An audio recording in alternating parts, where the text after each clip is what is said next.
Hello friends, last lecture में આપણે વાત કરી હતી પ્રકાશ સંશ્લેષણ પ્રક્રિયા।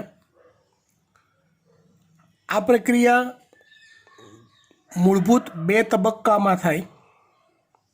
એક છે પ્રકાશ પ્રક્રિયા અથવા પ્રકાશ રાસાયણિક તબક્કો ને સેકન્ડ અંધકાર પ્રક્રિયા અથવા જૈવ સંશ્લેષણ તબક્કો। प्रकाश प्रक्रिया क्या थाय तो ग्रेनम में अथवा ग्राना अथवा लेमिली तंत्र में थाय। अंधकार प्रक्रिया क्या थाय तो के हरितकणना स्ट्रोमा में थाय। प्रकाश प्रक्रिया नी बे निपज हती, याद करो, एटीपी और एनएडीपीएच, जेनो वपराश अंधकार प्रक्रिया में थतो होय छे। तो अहींया बात करिए कि प्रकाश प्रक्रिया शू छे। एक्जेक्टली प्रकाश प्रक्रिया शू छे एनी चर्चा आपणे करीए। चोपड़ी में आपेलू जे छे एनी चर्चा तो आपणे करीशुं ज, पण ए समजवाने माटे एने वधु इजी करवा माटे थोड़ुंक आपणे वधारे डिटेल में समझीए। जो हरितकणनी अंदर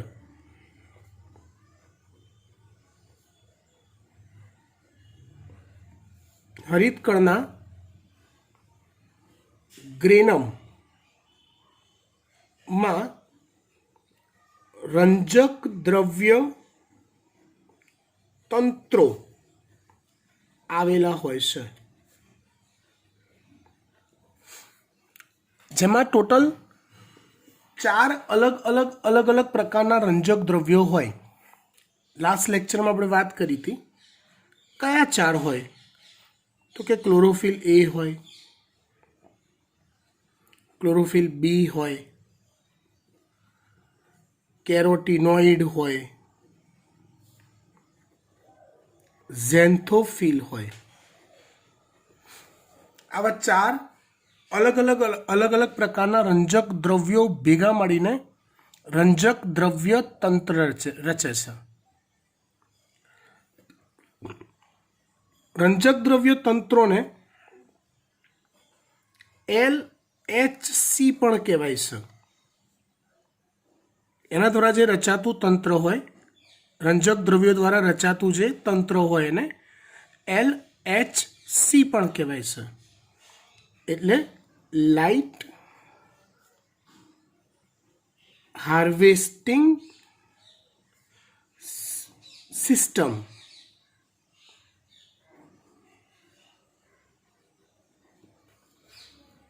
लाइट हार्वेस्टिंग सिस्टम कहेवाय छे। मतलब के प्रकाशनु शोषण करतु तंत्र, प्रकाशनु शोषण करतु तंत्र कहेवाय छे, जेने रंजक द्रव्य तंत्र पण कहेवाय के फोटो सिस्टम पण कहेवाय। जेने रंजक द्रव्य तंत्र पण कहेवाय के फोटो सिस्टम पण कहेवाय। हूँ थोड़ुंक तमने डीप में लई जाऊं बेटा। तो धारो के आ थाइलेकोइड छे,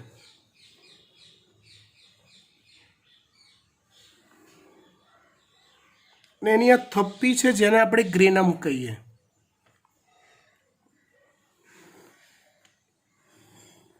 ए ग्रेनम बीजा ग्रेनम साथे आंतरग्रेनम पटल द्वारा जोड़ायेल होय, એટલે આ છે आंतरग्रेनम पटल।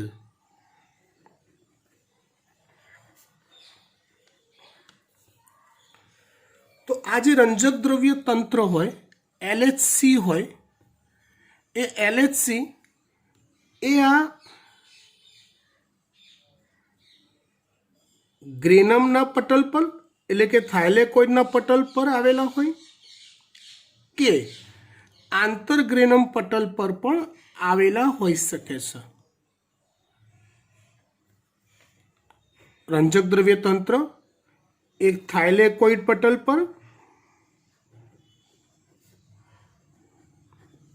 પર હોય કે આંતરગ્રેનમ પટલ પર પણ હોઈ શકે છે. આવા રંજક દ્રવ્ય તંત્ર બે પ્રકારના હોય. એ પ્રકાર કેવી રીતે નક્કી થાય? તો દરેક રંજક દ્રવ્ય તંત્રમાં એટલે કે ફોટો સિસ્ટમમાં ફક્ત એક જ ક્લોરોફિલ એનો અણુ આવેલો હોય. એ મતલબ ક્લોરોફિલ એ એવું સમજવાનું.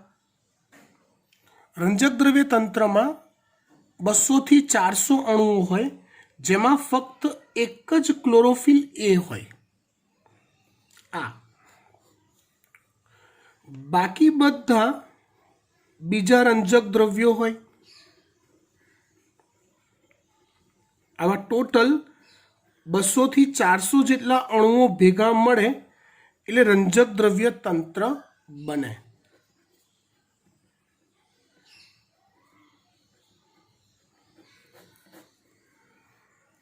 જેને LHC કહેવાય અથવા ફોટો સિસ્ટમ પણ કહેવાય.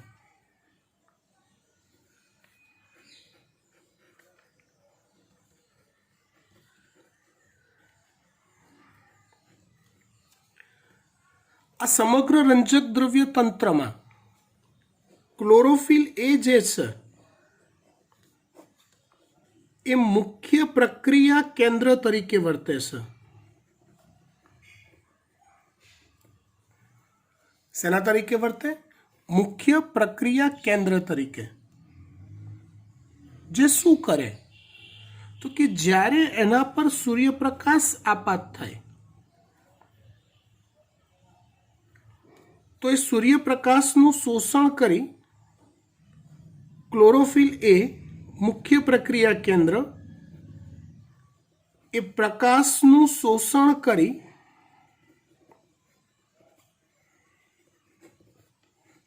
ઇલેક્ટ્રોન ઉત્તેજિત થાય અને ઉત્તેજિત થઈ ઇલેક્ટ્રોન મુક્ત કરે. એ મુક્ત થયેલા ઇલેક્ટ્રોનથી પ્રકાશ પ્રક્રિયાની શરૂઆત થાય. એટલે પ્રકાશ પ્રક્રિયા શરૂ થવા માટે શેની જરૂર? તો કે પહેલા સૂર્યપ્રકાશની. એ સૂર્યપ્રકાશ રંજક દ્રવ્ય તંત્ર પર આપાત થવાની. રંજક દ્રવ્ય તંત્ર પર સૂર્યપ્રકાશ આપાત થાય તો એનાથી એનું મુખ્ય પ્રક્રિયા કેન્દ્ર ક્લોરોફિલ એ ઉત્તેજિત થાય. એ ઉત્તેજિત થાય અને એમાંથી ઇલેક્ટ્રોન મુક્ત થાય એટલે પ્રકાશ સંશ્લેષણના નું મુહૂર્ત થયું કહેવાય અથવા એની શરૂઆત થઈ કહેવાય. હવે આવા રંજક દ્રવ્ય તંત્રના બે પ્રકાર છે. એક છે PS1 અને બીજું છે PS2. PS એટલે ફોટો સિસ્ટમ 1 અને ફોટો સિસ્ટમ 2.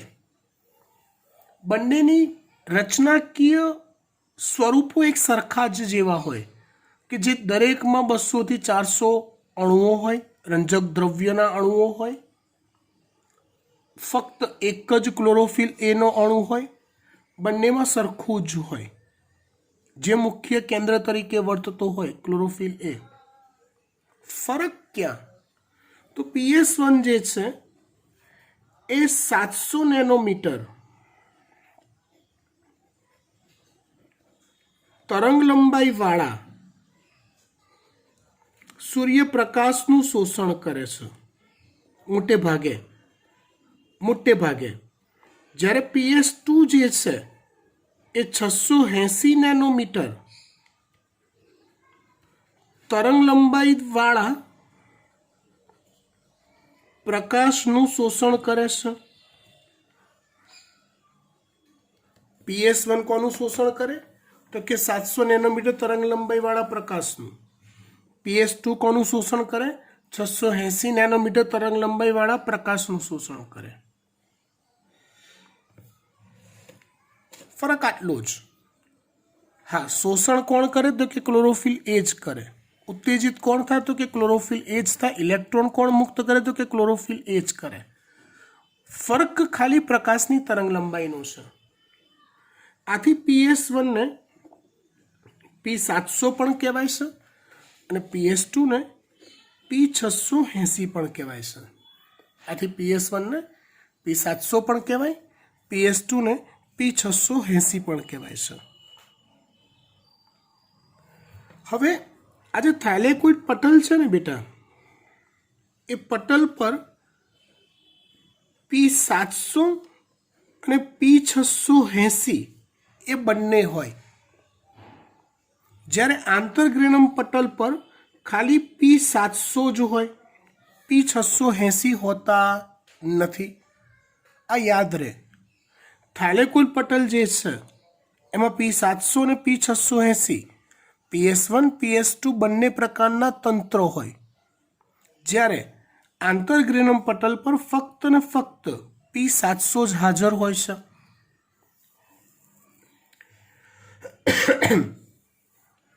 સારું, અહીંયા પહેલી થિયરીની સમજાવટ જે મારે વધારાની કરવી હતી, ઇઝી લેંગ્વેજમાં એ પૂરી કરી. ટેક્સ્ટમાંથી જે થિયરી આપી છે એની વાક્ય રચના એકવાર સમજી લઈએ, પછી બીજી થિયરી પર આગળ વધીશું. પ્રકાશ પ્રક્રિયા શું છે? પ્રકાશ પ્રક્રિયા કે પ્રકાશ રાસાયણિક તબક્કામાં પ્રકાશનું શોષણ, પાણીનું વિભાજન, આ બધું આવશે, હજી આગળની પ્રક્રિયાઓમાં આવશે. ઓક્સિજનનો ઉદ્ભવ અને ઉચ્ચ ઉર્જા મૂલ્ય ધરાવતા મધ્યસ્થીઓ જેવા કે એટીપી અને NADPHના નિર્માણનો સમાવેશ થાય છે. તમારે આટલી વસ્તુ યાદ રાખવી પડશે. આજે જ્યારે આખું પ્રકાશ પ્રક્રિયા, પ્રકાશ સંશ્લેષણ નહીં, આખી પ્રકાશ પ્રક્રિયા શીખશો તમે, એમાં આટલી વસ્તુઓ તમે મેળવશો. પ્રકાશનું શોષણ જે આપણે હાલ સમજ્યા, કોણ કરે છે? તો કે રંજક દ્રવ્ય તંત્ર કરે છે. હવે પ્રકાશનું શોષણ કરે છે ને, માટે એને પ્રકાશ ગ્રહણ કરતા એન્ટીના પણ કહેવાય છે. ડીશ ટીવીની ડીશ હોય એ શું કરે છે? તો કે વેવ્સ ગ્રહણ કરે છે ઉપગ્રહોમાંથી આવતા, ને એમાંથી તમને ચેનલો જાત જાતની દેખાય છે. સેમ વે પ્રકાશનું ગ્રહણ કરે છે, માટે એને એન્ટેના કહેવાય છે, રંજક દ્રવ્ય તંત્રને. તો જો પ્રકાશ રાસાયણિક તબક્કામાં પ્રકાશનું શોષણ થાય છે, જે આપણે જોઈ લીધું. પાણીનું વિભાજન બાકી સમજવાનું, ઓક્સિજનનો ઉદ્ભવ બાકી, અને ઉચ્ચ ઉર્જા મૂલ્ય ધરાવતા મધ્યસ્થીઓ જેવા કે એટીપી અને NADPHનું નિર્માણ બાકી. એ હવે થશે, એ બધું નો સમાવેશ થાય છે. અહીં રંજક દ્રવ્યો દ્વારા બે સ્પષ્ટ પ્રકારના તંત્રનું નિર્માણ થાય છે, જેને લાઇટ હાર્વેસ્ટિંગ કોમ્પ્લેક્સ અથવા સિસ્ટમ LHC કહે છે. એક રંજક દ્રવ્ય તંત્ર 1 અને 2 રંજક દ્રવ્ય તંત્ર 2. LHC લાઇટ હાર્વેસ્ટિંગ કોમ્પ્લેક્સ પ્રોટીનથી અનુબંધિત, એટલે પ્રોટીનથી એકબીજા સાથે જોડાયેલા હોય એવા હજારો રંજક દ્રવ્યોના અણુઓથી બને છે. અહીંયા ભલે હજારો હોય પણ 200 થી 400 જ હોય છે એક્ઝેક્ટલી. પ્રત્યેક રંજક દ્રવ્ય તંત્રમાં, એટલે કે ફોટો સિસ્ટમમાં હજારો રંજક દ્રવ્યો હોય છે, જેમાં કેન્દ્રમાં ક્લોરોફિલ એનો એક જ અણુ આવેલ હોય છે, બાકી બધા અન્ય અણુઓ હોય. રંજક દ્રવ્ય તંત્રને એન્ટેના પણ કહે છે. રંજક દ્રવ્ય કણો વિવિધ તરંગ લંબાઈના પ્રકાશનું શોષણ કરી પ્રકાશ સંશ્લેષણને વધુ કાર્યક્ષમ બનાવવામાં મદદરૂપ થાય છે. બંને રંજક દ્રવ્ય તંત્રમાં પ્રક્રિયા કેન્દ્ર તરીકે ક્લોરોફિલ એ જોવા મળે છે. PS1માં ક્લોરોફિલ એ 700 નેનોમીટર તરંગ લંબાઈવાળા પ્રકાશનું શોષણ મહત્તમ કરે છે. આથી PS1 ને P700 પણ કહે છે. PS2માં ક્લોરોફિલ એ 680 નેનોમીટર તરંગ લંબાઈવાળા પ્રકાશનું શોષણ મહત્તમ કરે છે. આથી PS2 ને P680 પણ કહે છે.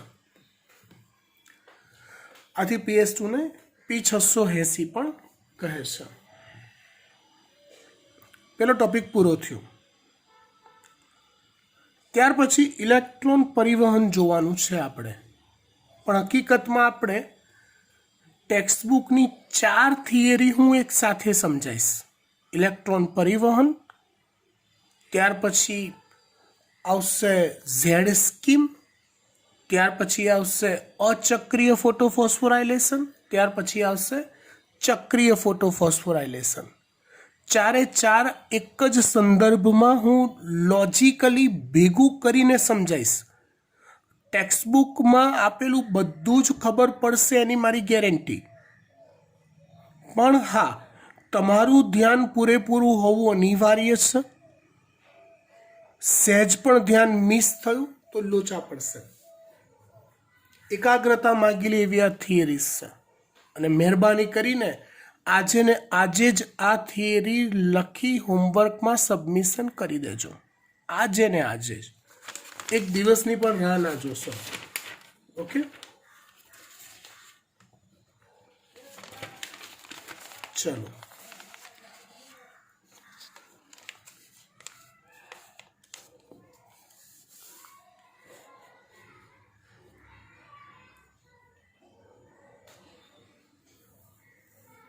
સૌથી પહેલાં વાતમાં ધ્યાન રાખજો.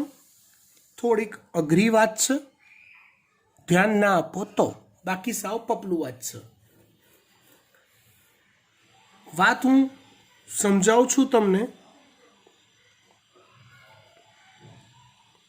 પહેલો શબ્દ સમજાવું છું, ફોસ્ફોરાઇલેશન.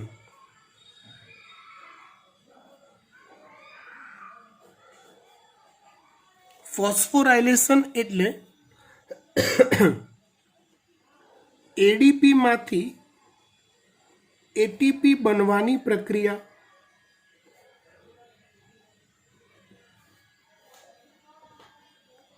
દરેક સજીવ કોઈ ચોક્કસ ઘટકનું ઓક્સિડેશન કરી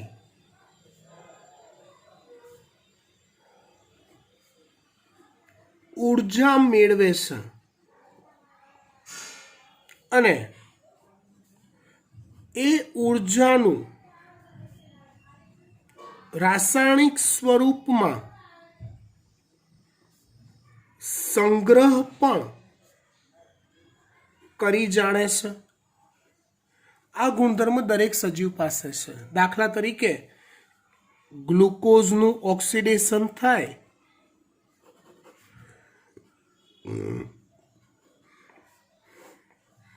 ગ્લુકોઝનું ઓક્સિડેશન થાય ને ઓક્સિડેશન થયા બાદ એટીપીનું નિર્માણ થવું, તો એટીપી સ્વરૂપે એ ઉર્જાને સંગ્રહ કરવાની પણ સજીવો ક્ષમતા ધરાવે છે. આવું કરતી કોષોમાં 2 અંગિકા છે. એક છે કણાભ સૂત્ર અને બીજી છે હરિતકણ. આ 2 અંગિકાઓ એવી છે કે જે શું કરી શકે છે, તો કે ખોરાકનું ઓક્સિડેશન કરી, ચોક્કસ ઘટકનું ઓક્સિડેશન કરી એમાંથી ઉર્જા મેળવે ને એ ઉર્જાનો એટીપી સ્વરૂપે સંગ્રહ કરે, જરૂર પડે ત્યારે વાપરવા માટે. આવી 2 અંગિકા છે, કણાભ સૂત્ર અને હરિતકણ. તો અહીંયા એટીપી બનવાની જે આ પ્રક્રિયા છે અને ફોસ્ફોરાઇલેશન કહે છે. શબ્દ સમજીએ છીએ આપણે ફોટોફોસ્ફોરાઇલેશન.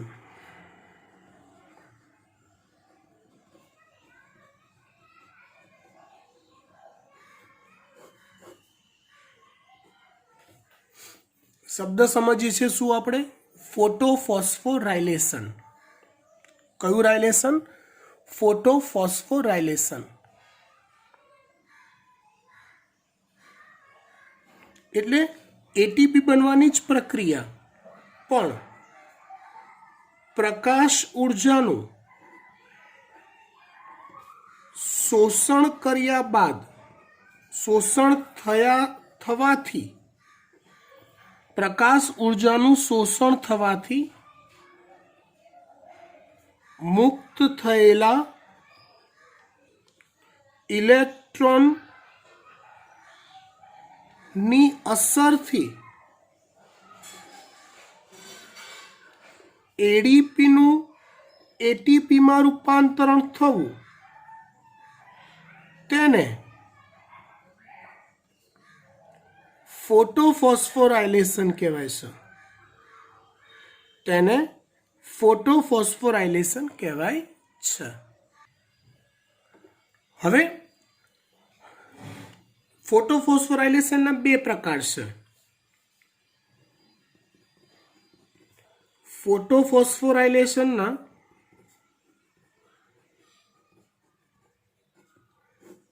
બે પ્રકાર છે. એક છે ચક્રીય અને બીજું છે અચક્રીય. એક છે ચક્રીય એટલે ચક્રીય ફોટોફોસ્ફોરાયલેશન અને બીજું છે અચક્રીય ફોટોફોસ્ફોરાયલેશન. ચક્રીય ફોટોફોસ્ફોરાયલેશન એટલે શું? તો કે ઇલેક્ટ્રોનનું વહન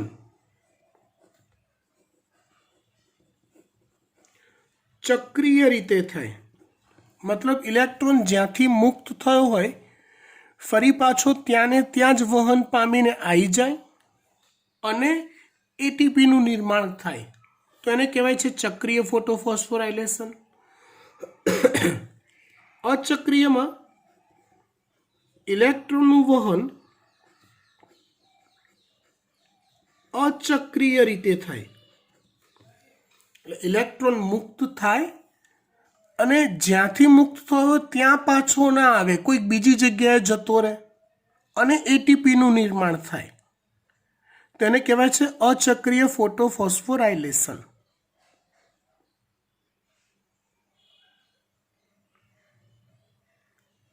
બરાબર. ચક્રીય ફોટોફોસ્ફોરાયલેશન માં ફક્ત P700 એટલે કે PS1 ફક્ત એકલો જ ભાગ લે છે. જ્યારે અચક્રીય ફોટોફોસ્ફોરાયલેશનમાં P680 અને P700 એમ બંને ભાગ લે છે. ચક્રીય ફોટોફોસ્ફોરાયલેશનમાં ફક્ત P700 ભાગ લે અને અચક્રીય ફોટોફોસ્ફોરાયલેશનમાં P680 અને P700 આવા બંને રંજક દ્રવ્યો ભાગ લેશે. ઇલેક્ટ્રોનની ગતિ ચક્રીય હોય તો ચક્રીય ફોટોફોસ્ફોરાયલેશન, અચક્રીય હોય તો એને કહેવાય અચક્રીય ફોટોફોસ્ફોરાયલેશન.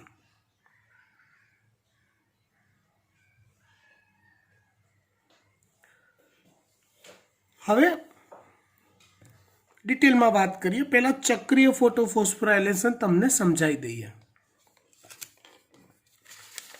ધ્યાન આપજો.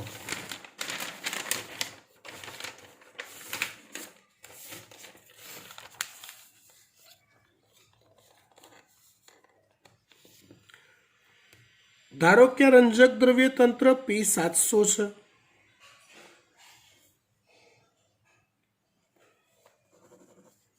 ધારો કે રંજક દ્રવ્ય તંત્ર P700 છે. એના પર સૂર્યપ્રકાશ પડે છે. P700 માં આવેલું પ્રક્રિયા કેન્દ્ર ક્લોરોફિલ એ 700 નેનોમીટર તરંગ લંબાઈ વાળા લાલ પ્રકાશનું શોષણ કરી ઉત્તેજિત થાય છે. માટે તેનું નામ P700 છે. તે ઉત્તેજિત થાય એટલે એની કક્ષામાંથી ઇલેક્ટ્રોન મુક્ત થાય છે. કોના? ક્લોરોફિલ એ, જેનું પ્રક્રિયા કેન્દ્ર છે. P700 આખું એક રંજક દ્રવ્ય તંત્ર છે જેનું પ્રક્રિયા કેન્દ્ર છે ક્લોરોફિલ એ. એમાંથી ઇલેક્ટ્રોન મુક્ત થાય છે.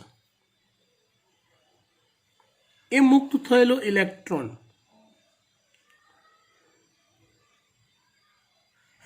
એના કરતાં ઊંચી કક્ષામાં એટલે કે ઉર્ધ્વગામી વહન પામી એક ચોક્કસ ઇલેક્ટ્રોન ગ્રાહક દ્વારા સ્વીકારાય છે.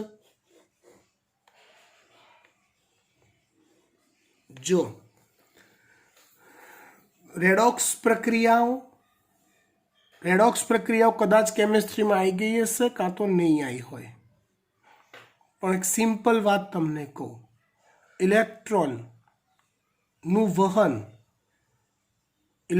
વહન બે પ્રકારનું હોય, કાં તો એ જે સ્તરે વહન પામતો હોય એના કરતાં ઊંચા સ્તરે વહન પામે, અથવા એ જે સ્તરે વહન પામતો હોય એના કરતાં નીચા સ્તરે વહન પામે. ઇલેક્ટ્રોન જો ઊંચા સ્તરે વહન પામતો હોય, અહીંયા મેં લાઈન અપસાઇડ આપી છે એટલે માનવાનું કે ઊંચા સ્તરે વહન પામે છે, ઉર્ધ્વગામી વહન થાય છે, ત્યારે ઉર્જાનું શોષણ થાય. અને ઇલેક્ટ્રોન જ્યારે નીચલા સ્તરોમાં વહન પામે ત્યારે ઉર્જા મુક્ત થાય. આવી રેડોક્સ પ્રક્રિયાઓમાં આવતી ઘટનાઓ છે ઇલેક્ટ્રોનની. ત્યાર પછી એ ઇલેક્ટ્રોન ગ્રાહકમાંથી ઇલેક્ટ્રોન આ જો નીચેની સાઈડ એરો આવ્યો, આમ નીચલી કક્ષામાં વહન પામે છે. ઇલેક્ટ્રોન પરિવહન તંત્રમાં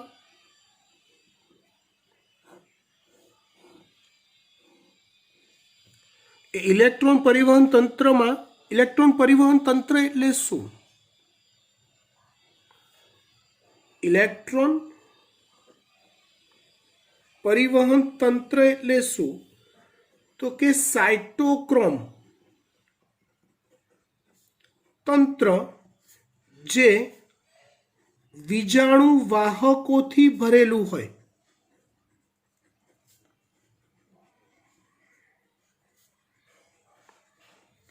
એમાંથી ઇલેક્ટ્રોન પસાર થાય અને ક્રમશઃ નીચલા સ્તરોમાં થાય.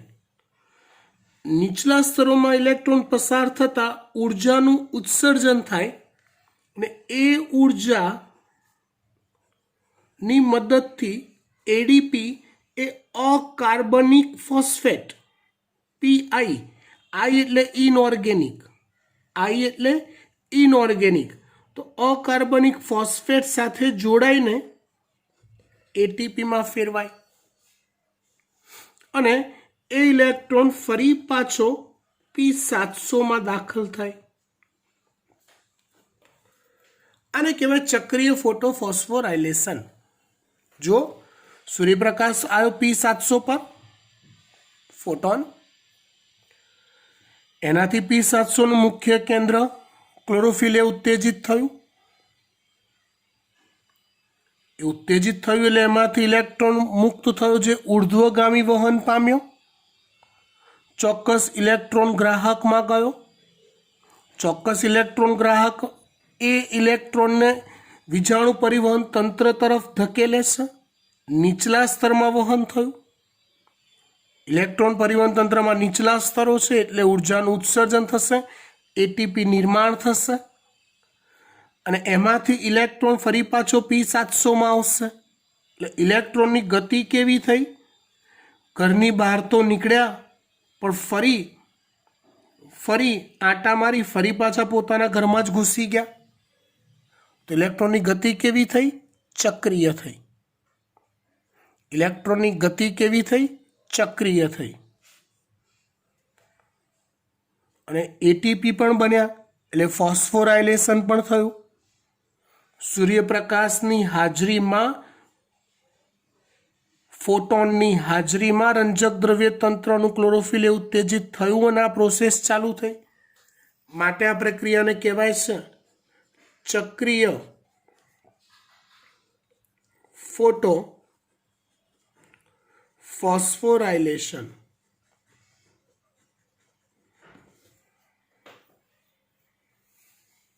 ક્લિયર? ડન. હવે ચક્રીય ફોટોફોસ્ફોરાયલેશન પછી બીજો એક પ્રકાર આપણે સમજીએ જેને આપણે કહીશું અચક્રીય ફોટોફોસ્ફોરાયલેશન.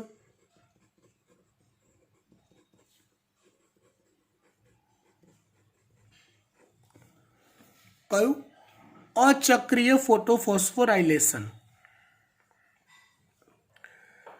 જેમાં PS1 અને PS2 मतलब કે P700 અને P680 આ બંને સંકળાય છે. થાય છે શું? સમજો. સૌથી પહેલા ક્રમબદ્ધ રીતે P680 પર ફોટોન પડે છે, સૂર્યપ્રકાશ. એનાથી P680 નું મુખ્ય પ્રક્રિયા કેન્દ્ર ક્લોરોફિલ એ ઉત્તેજિત થાય છે. એ ઉત્તેજિત થાય એટલે ઇલેક્ટ્રોન મુક્ત થાય છે. એ ઇલેક્ટ્રોન કોઈક ઇલેક્ટ્રોન ગ્રાહક દ્વારા સ્વીકારાય છે. એક વાત સમજો, P700 માંથી મુક્ત થયેલા ઇલેક્ટ્રોન વાળો ને ગ્રહણ કરતો ઇલેક્ટ્રોન ગ્રાહક અલગ છે અને P680 માંથી મુક્ત થયેલા ઇલેક્ટ્રોન ગ્રહણ કરતો ઇલેક્ટ્રોન ગ્રાહક અલગ છે. બંને એક નથી.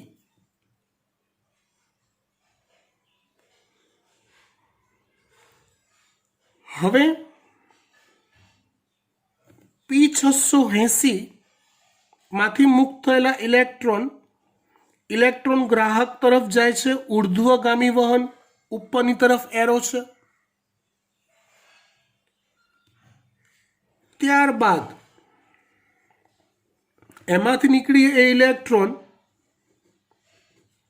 ઇલેક્ટ્રોન પરિવહન તંત્રમાંથી પસાર થાય છે. શેમાંથી પસાર થાય છે? ઇલેક્ટ્રોન પરિવહન તંત્રમાંથી નીચલા સ્તરમાં વહન આવ્યું એટલે એડીપીનું ફોસ્ફોરીકરણ થઈ એટીપી બનવાના. પછી એ ઇલેક્ટ્રોન P680 માં આવવાની જગ્યાએ P700 માં ઘૂસી જાય છે.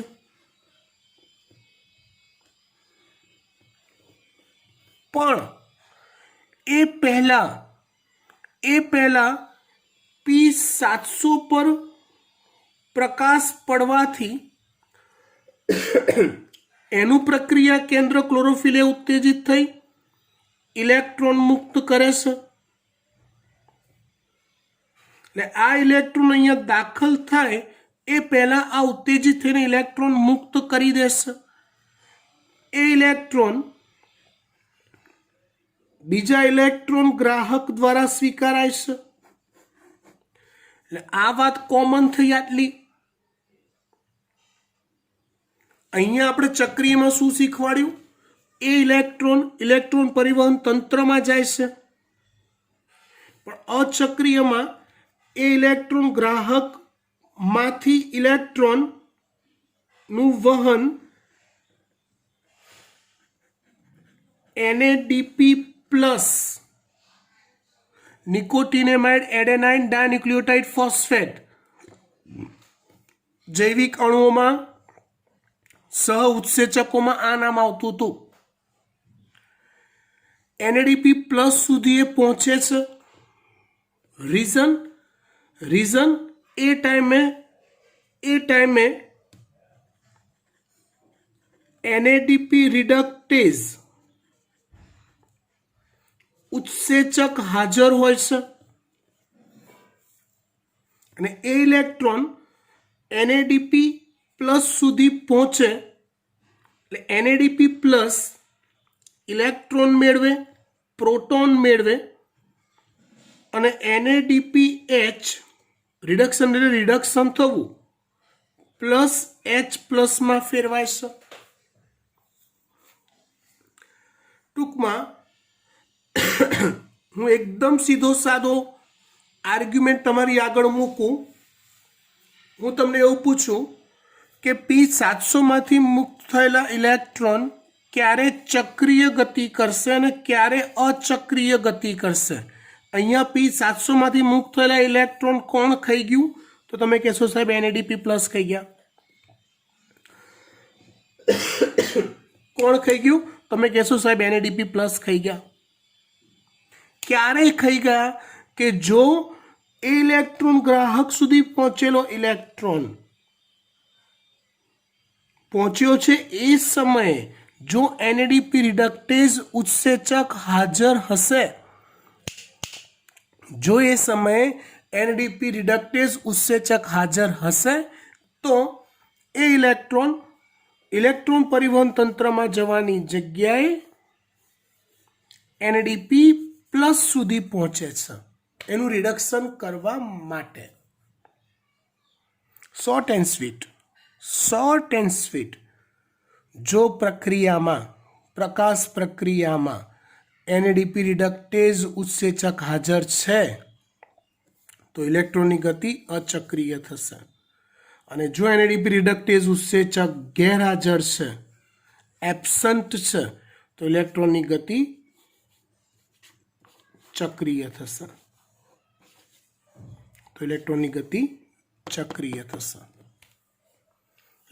ગતિ ચક્રીય થશે કે અચક્રીય, એનો આધાર કોના પર છે? તો કે NADP રિડક્ટેઝ ઉત્સેચક પર છે. જો એ હાજર તો NADP H+H+ બનશે અને ઇલેક્ટ્રોન એમાં વપરાશે, ચક્રીય ગતિ નહીં કરી શકે. અને જો એ ગેરહાજર છે તો ઇલેક્ટ્રોનની ગતિ કેવી થશે? ચક્રીય થશે. આપણે વાત કરી રહ્યા છીએ અચક્રીય ફોટોફોસ્ફોરાયલેશન માટે. આ પાર્ટી હાજર જ હશે એવું સ્વીકારી લેવું પડે. આટલું સિનેરિયો હું ફરીવાર સમજાવું છું, ધ્યાન આપજો. બંને પેરેલલ સમજો. સૌથી પહેલા P680 ઉત્તેજિત થયો, બીજા ક્રમે થોડીક જ ક્ષણમાં P700 ઉત્તેજિત થયો. આમાંથી ઇલેક્ટ્રોન મુક્ત થયા, ઇલેક્ટ્રોન ગ્રાહકમાં ગયા.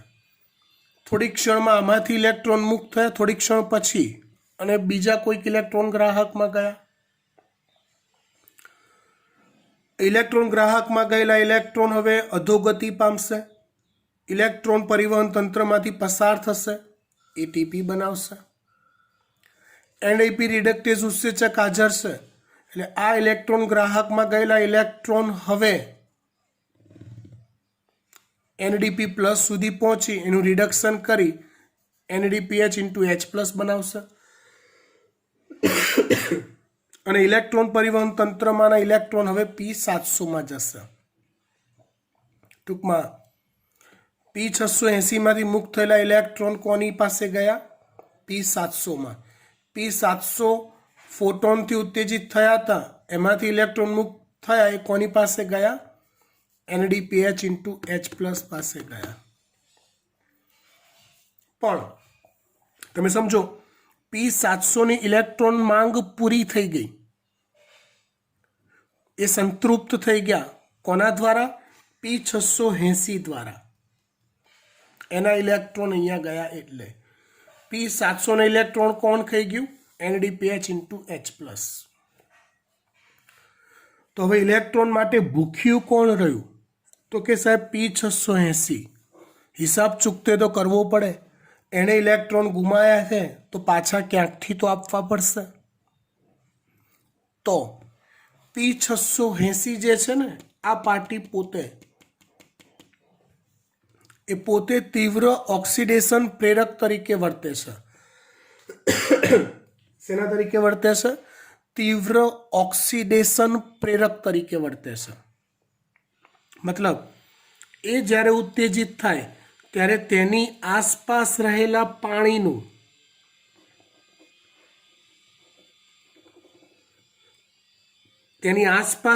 પાણીનું તે વિઘટન પ્રેરે છે, ને પાણીનું વિઘટન થઈ એમાંથી આમ જોવા જાઓ તો H+ અને OH- બને છે. પણ આનું ઓર ડીપમાં તમે બાયફર્કેશન કરો તો સરવાળે તમને ઇલેક્ટ્રોન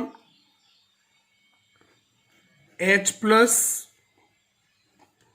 અને ઓક્સિજન મળે છે. કઈ રીતે જુઓ, સમીકરણ સંતુલિત કરીને બતાવો. 4H2O લઈ લો, એમાંથી બને 4H plus 4OH minus,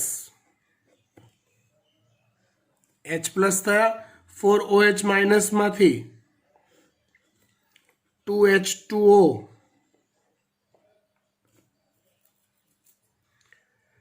2H2O plus O2 plus 4 electron. સમીકરણ સંતુલિત કરી દો, થઈ ગયું. ટૂંકમાં ઓક્સિજન, ઇલેક્ટ્રોન અને H પ્લસ મળે. આ ઇલેક્ટ્રોન જે છે એ P680 દ્વારા સ્વીકારાય છે. એટલે P680 એ જે ગુમાયેલા ઇલેક્ટ્રોન છે એ ક્યાંથી મેળવે છે? તો કે પાણીનું વિભાજન કરીને. અને પ્રકાશની હાજરીમાં P680 ઉત્તેજિત થતાં આ પાણીનું વિભાજન થાય, માટે એને કહેવાય છે પાણીનું પ્રકાશ પ્રેરિત વિભાજન. માટે એને કહેવાય છે પાણીનું પ્રકાશ પ્રેરિત વિભાજન.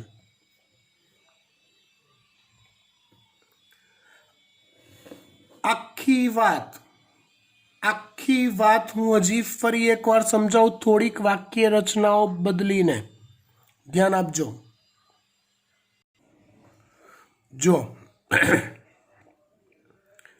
ચક્રીય ફોટોફોસ્ફોરાયલેશન P700, સૂર્યપ્રકાશ એના પર પડ્યો, એ ઉત્તેજિત થયો, એમાંથી ઇલેક્ટ્રોન મુક્ત થયા. એના મુખ્ય પ્રક્રિયા કેન્દ્ર ક્લોરોફિલ એમાંથી. મુક્ત થયેલા ઇલેક્ટ્રોન ગ્રાહક દ્વારા સ્વીકારાયા. પણ એ સમયે NADP રિડક્ટેઝ ઉત્સેચક હાજર નહોતો. એટલે એ ઇલેક્ટ્રોન ગ્રાહકમાંથી ઇલેક્ટ્રોન NADP પ્લસ તરફ જવાની જગ્યાએ ઇલેક્ટ્રોન પરિવહન તંત્ર તરફ ગયા. નીચેના સ્તરમાં રેડોક્સ ક્રમ પ્રમાણે, ઓક્સિડેશન રિડક્શન ક્રમ પ્રમાણે નીચેના ક્રમમાં ગયા. તો નીચેના ક્રમમાં જતાં ઉર્જા મુક્ત થઈ અને ATP સ્વરૂપે સંગ્રહ પામી. ATP બન્યા. ફાયદો, ઇલેક્ટ્રોન પરિવહન તંત્રમાંથી ઇલેક્ટ્રોન પસાર થઈ ATPનો ફાયદો આપી. ફરી પાછા ઇલેક્ટ્રોન ક્યાં ઘૂસી ગયા? P700માં, જેને કહેવાય છે ઇલેક્ટ્રોનની ચક્રીય ગતિ. ATP બન્યા, પ્રકાશનો ઉપયોગ થયો, ચક્રીય ફોટોફોસ્ફોરાયલેશન.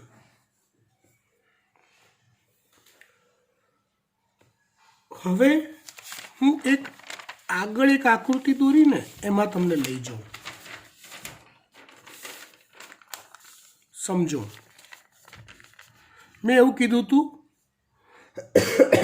કે થાઇલેકોઇડ પટલ પર P680 ને P700 બંને હોય છે, જ્યારે આંતરગ્રેનમ પટલ પર ફક્ત P700 હોય છે.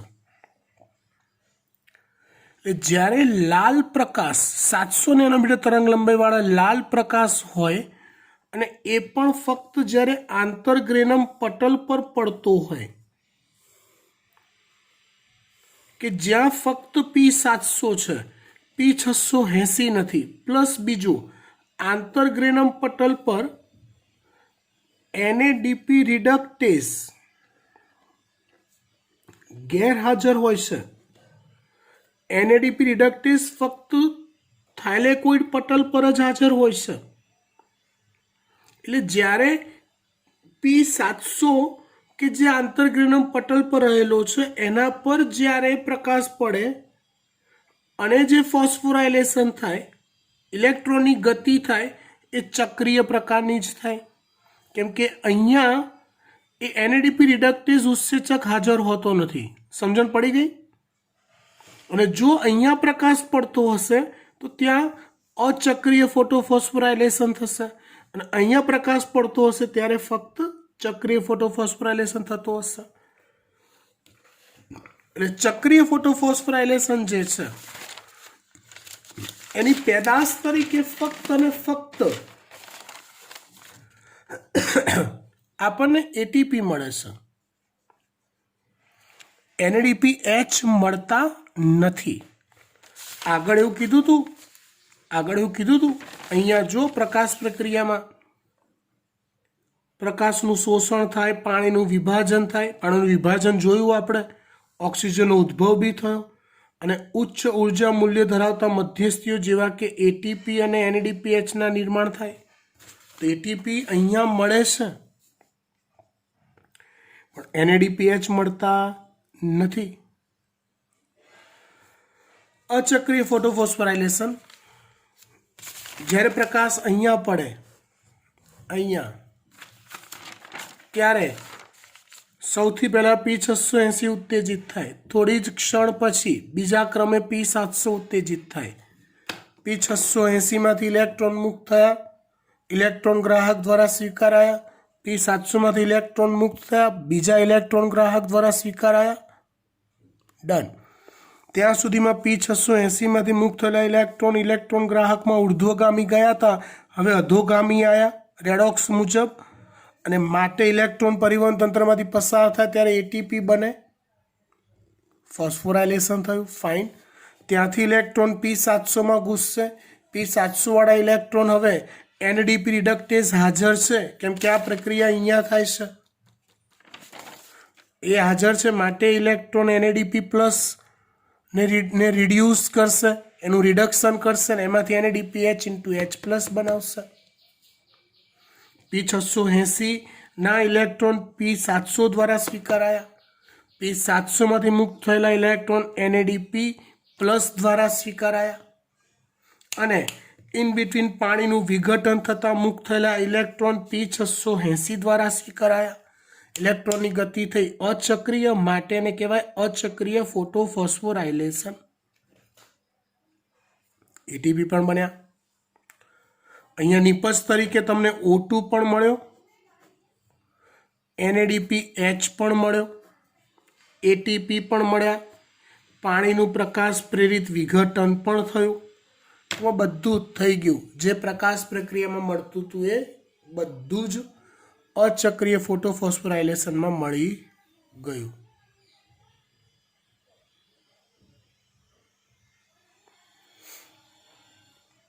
ક્લિયર? ફાઇન. અહીંયા ઇલેક્ટ્રોન પરિવહન તંત્ર નામની એક અલગથી થિયરી આપી છે, એ પણ મેં સમજાવી જ દીધી. એ ખાલી ઝેડ સ્કીમ યોજના છે, તો એ ઝેડ સ્કીમ યોજના પણ ચલાવી દીધી. તમે ઇલેક્ટ્રોનનો વહનનો પથ જુઓ અચક્રીયમાં, જોજો હો. ડેડેંગ ડેડેંગ ડેડેંગ ડેડેંગ ડેડેંગ ડેડેંગ. તો કયા પથમાં ઇલેક્ટ્રોન વહન પામ્યો? ઝેડ પથમાં.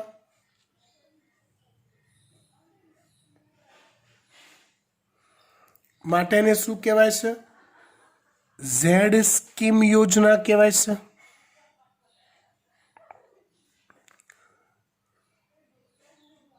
સમજી ગયા?